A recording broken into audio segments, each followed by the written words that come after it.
The gunshot was supposed to be the loudest sound in the room, but it was the soft, fragile voice of an 18-month-old girl that brought the Chicago underworld to a dead halt. She pointed a tiny finger at a terrified waitress, smiled, and uttered her first word, "Mama." The private dining room in the back of Valerius, an exclusive invite-only Italian restaurant on Rush Street, was thick with the kind of tension that usually preceded a bloodbath. Dominic Russo, the undisputed head of the Chicago outfit, sat at the head of a long mahogany table. To his left sat his top enforcer, Leo, a man whose rap sheet was longer than the restaurant's wine list. To his right, strapped securely into a custom leather high chair, was Mia. Mia was 18 months old, with dark, solemn eyes that had seen far too much. 6 months ago, a car bomb meant for Dominic had taken the life of his wife, Victoria. Mia had been in the back seat, miraculously shielded by her mother's body.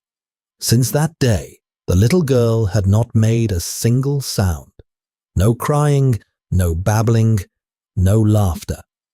Her silence was a heavy, suffocating blanket that draped over Dominic's soul, turning a previously calculated businessman into a ruthless, volatile tyrant. Across the table sat Declan O'Connor, the head of the Irish syndicate operating out of South Boston, flanked by heavily armed men. They were supposed to be negotiating territorial borders regarding the shipping ports on Lake Michigan. Millions of dollars were on the table. Lives hung in the balance. Enter Clara Davies. Clara was 24, exhausted and completely out of her depth. She was a nursing student working double shifts at Valerius to pay off the crushing medical debts left behind by her late father. She knew the rules of working the VIP room: keep your head down, pour the San Pellegrino, serve the Branzino, and pretend you are deaf, blind, and dumb. Her hands shook slightly as she approached the table to clear the appetizer plates. She could feel the predatory gaze of Declan's men tracking her every move. Dominic Russo, however, didn't even glance her way. He was staring down Declan, his voice a low, gravelly whisper that promised violence. The South Side docks belong to the outfit Declan. They always have, Dominic said, leaning forward. If you push your freighters into my slip, again the water will run red. Are we understood? Clara, trying to be invisible, moved to clear the plate near the high chair. She glanced down and made eye contact with Mia. The little girl was staring at her with wide, unblinking eyes. Clara's heart broke a little. The child looked so out of place among these men in their $1,000 suits and concealed holsters. Without thinking, Clara offered a small, warm smile and subtly wiggled her fingers in a tiny wave, a trick she used to soothe infants in the pediatric ward during her clinical rotations. She also absent-mindedly hummed a faint three-note melody, a nervous habit she'd had since childhood. Mia froze. The little girl's chest heaved. Clara immediately realized her mistake. She shouldn't have engaged. She turned to rush back to the kitchen, her tray loaded with fine china. Suddenly, a sound cut through the heavy, smoke-filled air. It wasn't a cry. It was a word. Mama. The syllable was small, high-pitched, and echoed like a cannon blast in the dead silence of the private room. Dominic's head snapped toward his daughter so fast it was a miracle his neck didn't break. The terrifying Mafiaboss dropped his crystal whiskey glass. It shattered on the hardwood floor, the amber liquid pooling like blood. Leo reached for his sidearm instinct, taking over, scanning the room for a threat. Declan's men stood up, chairs scraping violently backward. What did she say? Dominic's voice was barely a breath. He ignored the armed men, ignored the multi-million-dollar deal. He was staring at Mia. Mia wasn't looking at her father. Her tiny, chubby arm was extended outward. Her index finger was pointing directly at the retreating back of Clara Davies. "Mama," Mia said again, louder this time. A massive, radiant smile broke across the toddler's face, a smile Dominic hadn't seen since the day his wife was murdered. Mia kicked her little legs in excitement, reaching for the waitress. Every single pair of eyes in the room locked onto Clara. The temperature seemed to drop 20 degrees. Clara froze the heavy tray, trembling in her hands.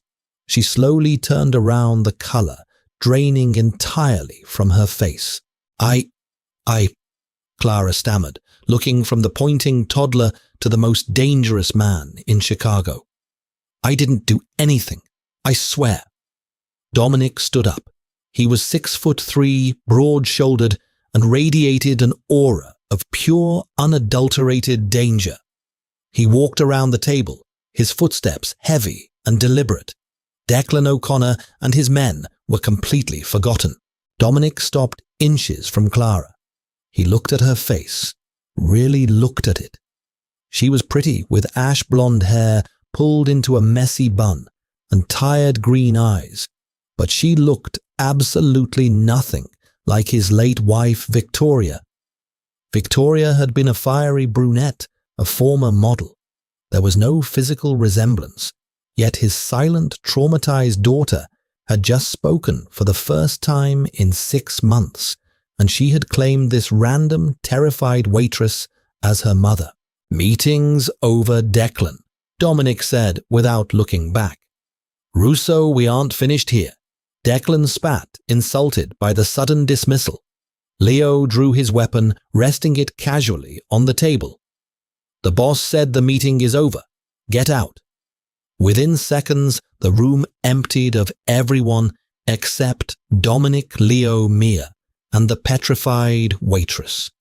Dominic looked down at Clara, his dark eyes unreadable. "Who are you?" Clara," she whispered, a tear slipping down her cheek.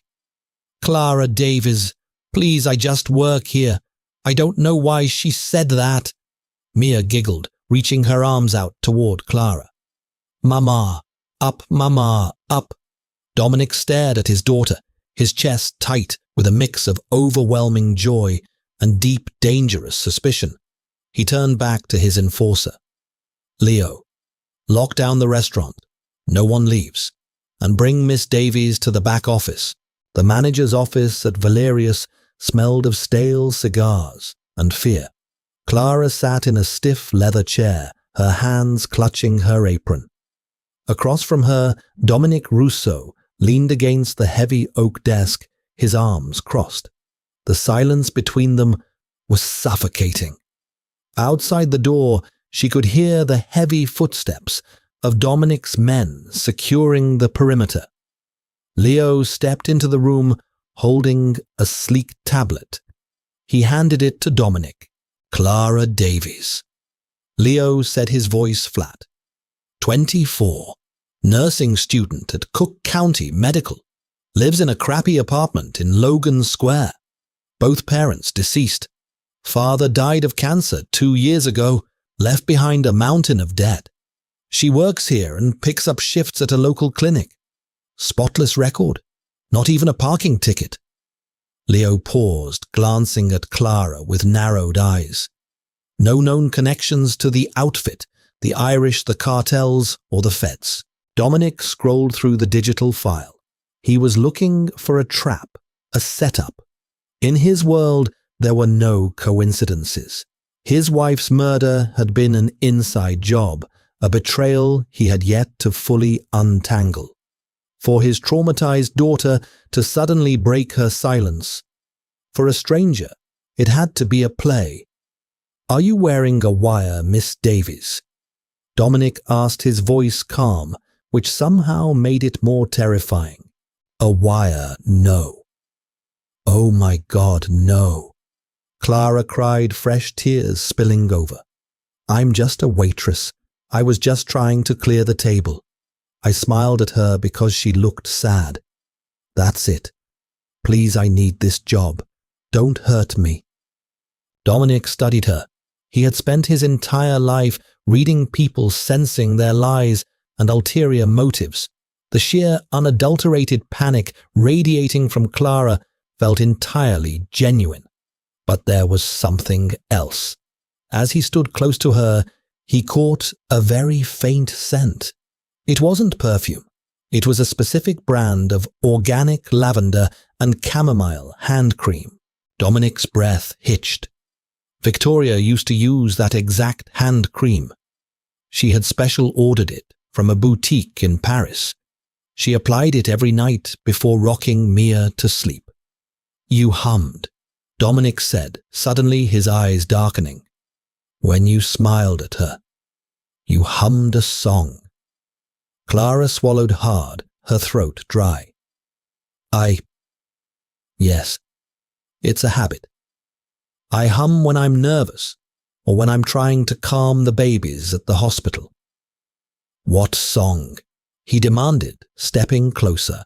It's just a French lullaby. Frère Jacques. My mother used to sing it to me. She stammered, shrinking back into the chair. Dominic closed his eyes. The hand cream. The lullaby. Victoria was half French. She had sung Frère Jacques to Mia every single day since she was born. Mia hadn't just arbitrarily chosen Clara. The toddler's shattered, grieving brain had recognized the scent and the sound of her mother in this random stranger. It was a ghost of a memory, triggered by a passing waitress. When Dominic opened his eyes, the cold, calculating Mafia boss was back in control. He walked over to the door and opened it. Mia was in the hallway being held awkwardly by one of the massive bodyguards. She was fussing on the verge of a tantrum. As soon as the door opened and Mia saw Clara, the toddler's face lit up. She wriggled out of the bodyguard's arms, her little feet hitting the floor, and waddled as fast as she could into the office. She ignored her father completely and threw her arms around Clara's legs. Mama, mama, Mia chanted, burying her face into Clara's apron. Clara, driven by her maternal instincts and nursing training, didn't push the child away. She gently placed her hand on Mia's dark curls, stroking them softly. Shh, sweetie, it's okay. Dominic watched the interaction, a heavy ache blooming in his chest. He had spent hundreds of thousands of dollars on the best pediatric psychiatrists in the country. He had bought Mia every toy, every pony, every distraction money could buy. Nothing had worked. And here was a broke nursing student who had cured his daughter with a smile and a hum. He couldn't let Clara Davies walk out of that door. Not if she was the key to giving his daughter her life back. Leave us, Leo, Dominic commanded. The enforcer hesitated, but nodded, stepping out and closing the door behind him. Dominic walked to the desk, pulled out a checkbook, and uncapped a solid gold fountain pen. He quickly scrawled a series of numbers, signed his name, and ripped the check from the book. He walked over and held it out to Clara. Clara looked at the piece of paper. Her breath caught in her throat. It was a cashier's check for $50,000. I don't understand, Clara whispered, looking up at him in shock. That clears your father's medical debt. Dominic said, his voice stripped of its previous hostility, replaced by a cold, businesslike authority. With enough left over to pay for your nursing school tuition. Mr. Russo, I can't take this. I don't do charity, Miss Davies. Dominic interrupted smoothly. That is a signing bonus. You no longer work at Valerius. You no longer live in Logan Square. As of tonight, you are employed by me." Clara clutched Mia closer to her legs, her heart pounding a frantic rhythm against her ribs. "Employed doing what?" "You are going to be Mia's nanny," Dominic stated, leaving no room for argument. "You will move into my estate in Highland Park. You will be provided with a private suite, a car, and a salary of $10,000 a week. Your only job is to care for my daughter, to talk to her, to hum your lullabies, to be whatever she needs you to be right now." Clara's mind raced. $10,000 a week, 50 grand up front. It was life-changing money. It was the answer to all her prayers, the escape from the crushing weight of poverty that had been drowning her for years. But it came with a massive, terrifying catch. She would be living in the heavily fortified compound of a notorious mafia boss. She would be surrounded by killers and criminals. Mr. Russo. Clara said, her voice shaking, but finding a sliver of resolve. "I appreciate the offer, I really do. But I can't live in your house. I know who you are. I know what you do. I'm a nurse. My job is to save lives, not be surrounded by people who take them." Dominic's jaw tightened. He leaned down, placing both hands on the arms of her chair, trapping her. He was close enough that she could smell his expensive cologne mixed with the faint scent of gunpowder. "You think this is an offer?" Clara, Dominic whispered, his eyes boring into hers. "My daughter has been a ghost for 6 months. Today, because of you, she came back to life. I would burn this entire city to the ground to hear her speak again. You are coming with me. If you refuse, I will buy the hospital you work at and fire you. I will buy the bank that holds your debts and foreclose on you. I will make sure you never find a job in the state of Illinois again." He stood up, adjusting his suit jacket. "But if you come willingly, you will be under my personal protection. No harm will ever come to you. You will be treated with the utmost respect. And you will be the richest nursing student in America." Clara looked down at Mia. The little girl was looking up at her, her dark eyes filled with absolute trust and adoration. Clara was trapped. Dominic Russo wasn't asking. He was buying her life. "I need to pack my things," Clara whispered, defeated. "Leo will collect your belongings," Dominic said, a hint of satisfaction in his voice. He reached down and gently picked Mia up. The little girl immediately reached out, grabbing a fistful of Clara's apron, refusing to let go. "Come, Miss Davies," Dominic said, heading toward the back exit. "Welcome to the family." As Clara followed the Mafia boss out into the cold Chicago night, stepping into the back of a bulletproof SUV, she had no idea that her dark, terrifying new life was built on a lie. She wasn't just a random waitress with a coincidentally similar hand cream. Clara Davies had a secret of her own, a secret deeply buried in her past, a secret tied directly to the very car bomb that had killed Victoria Russo. And moving into the Russo estate was exactly what she had been planning all along.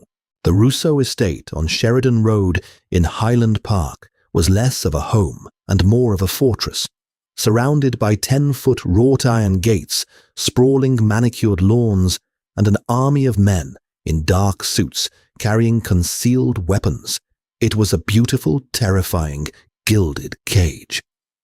For Clara, the transition from her cramped Logan Square apartment to a sprawling suite overlooking Lake Michigan was jarring.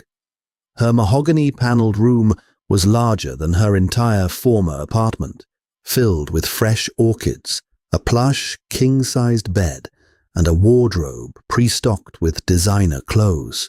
But Clara wasn't there for the luxury. She was there for the little girl who now refused to leave her side and for a much darker, hidden purpose. Over the next 4 weeks, a profound shift occurred within the compound walls. Mia transformed. The silent, hollow-eyed ghost vanished, replaced by a vibrant, giggling toddler. Clara spent her days sitting on the Persian rugs in the sunroom, stacking wooden blocks, painting with watercolors, and singing the French lullabies that acted as an anchor for Mia's shattered memory. Dominic watched it all. He became a fixture in the shadows of the sunroom doorway, his dark, calculating eyes tracking Clara's every move. He watched how her ash-blonde hair fell across her face when she laughed, how gentle her hands were when she wiped paint from Mia's cheeks, and how completely unafraid she seemed of him when it concerned his daughter. Late one evening, the sprawling house was quiet. Clara was in the kitchen brewing a cup of chamomile tea when the heavy oak door swung open. Dominic walked in, loosening his silk tie. He looked exhausted, the weight of the Chicago outfit pressing heavily on his broad shoulders. "She went down easily," he asked, his gravelly voice echoing in the cavernous marble kitchen.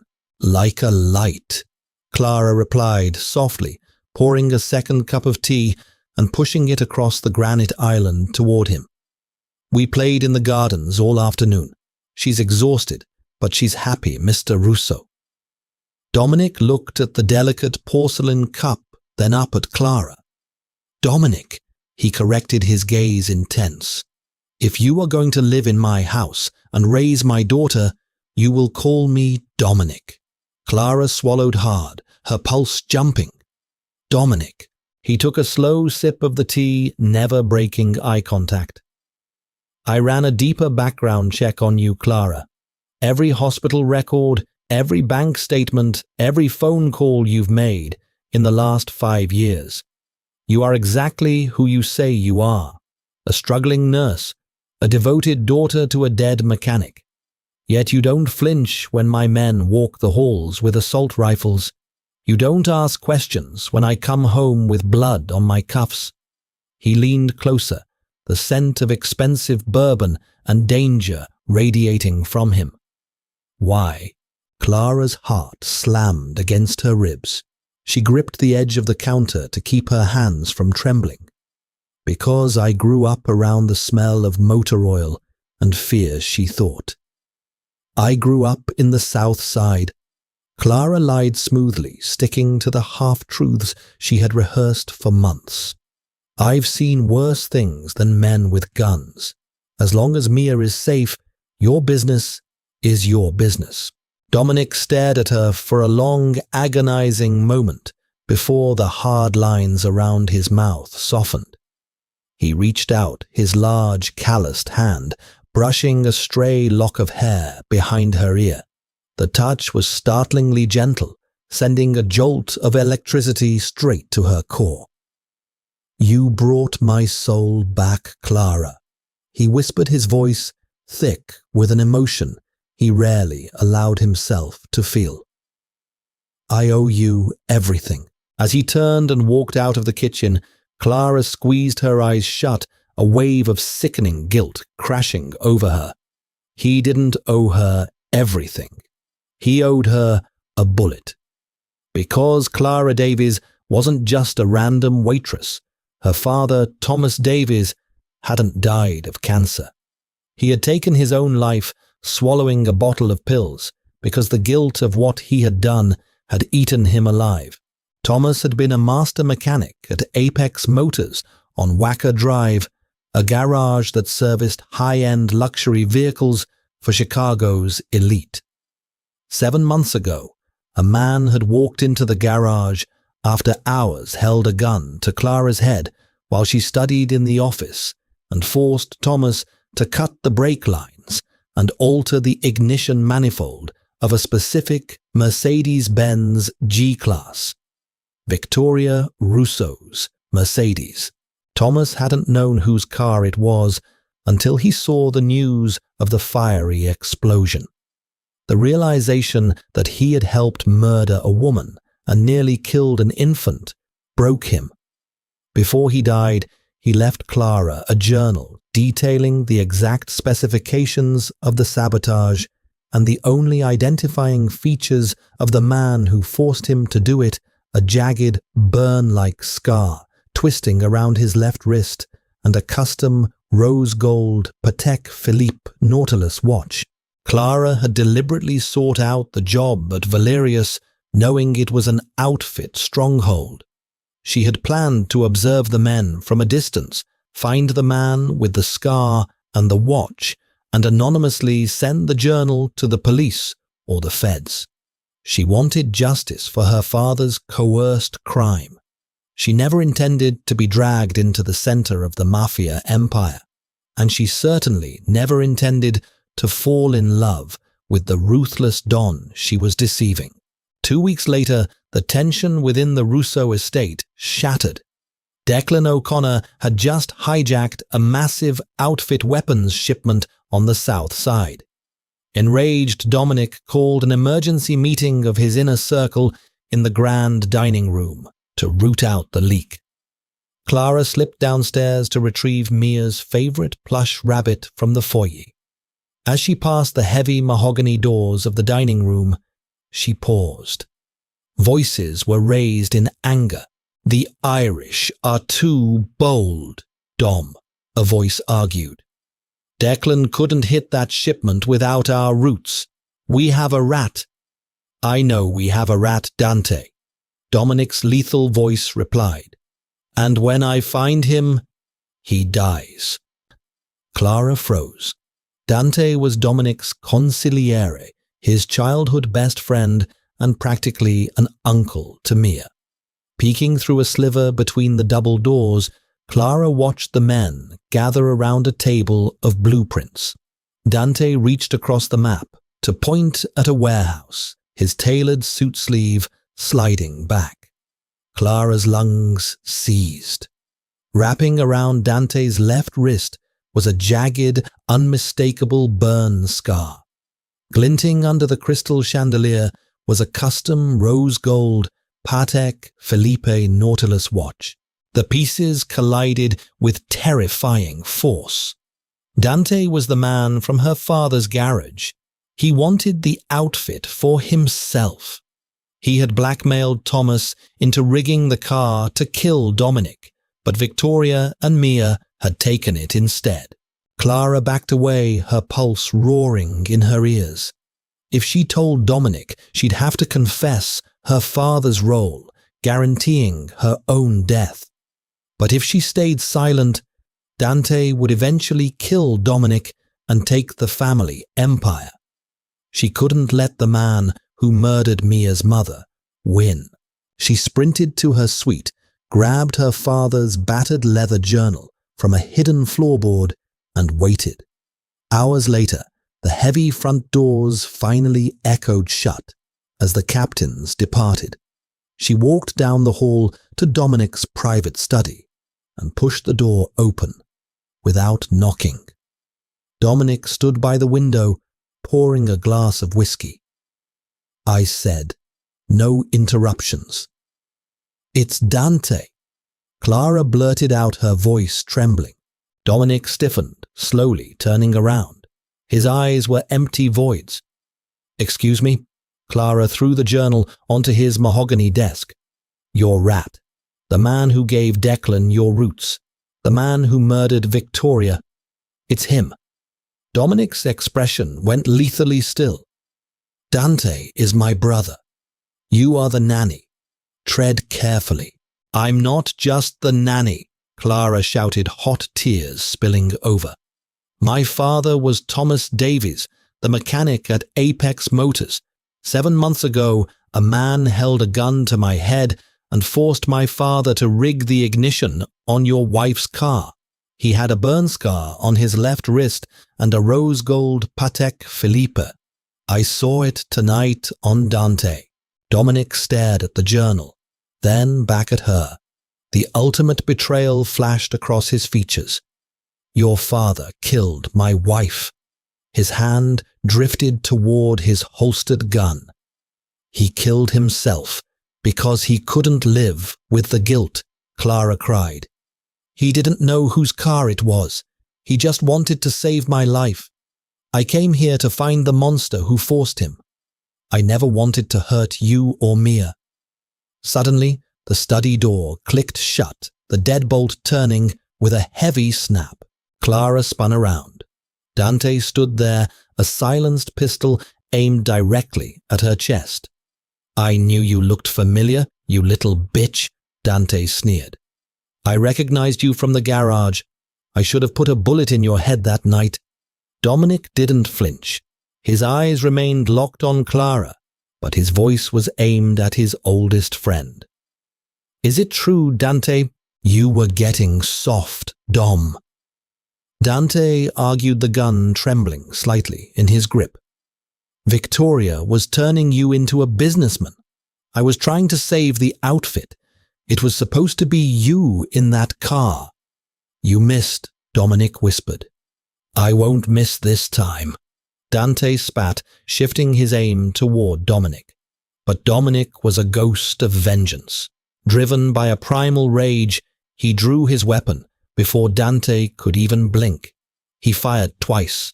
The silenced thwip-thwip barely echoed in the large room. Dante collapsed backward, 2 red blooms spreading rapidly across his tailored chest. He was dead before he hit the Persian rug. The study plunged into a deafening silence. Clara backed against the bookshelves, her chest heaving. She looked at Dominic, waiting for the third shot. In the Mafia, blood demanded blood. She had lied, and her father had built the bomb, but the shot never came. Dominic tossed his gun onto the desk with a heavy thud. He crossed the room in 2 massive strides, grabbed Clara by the waist, and pulled her flush against his chest. He buried his face in her neck, inhaling deeply. You're a liar, Clara Davis. Dominic murmured against her skin, his voice rough and broken.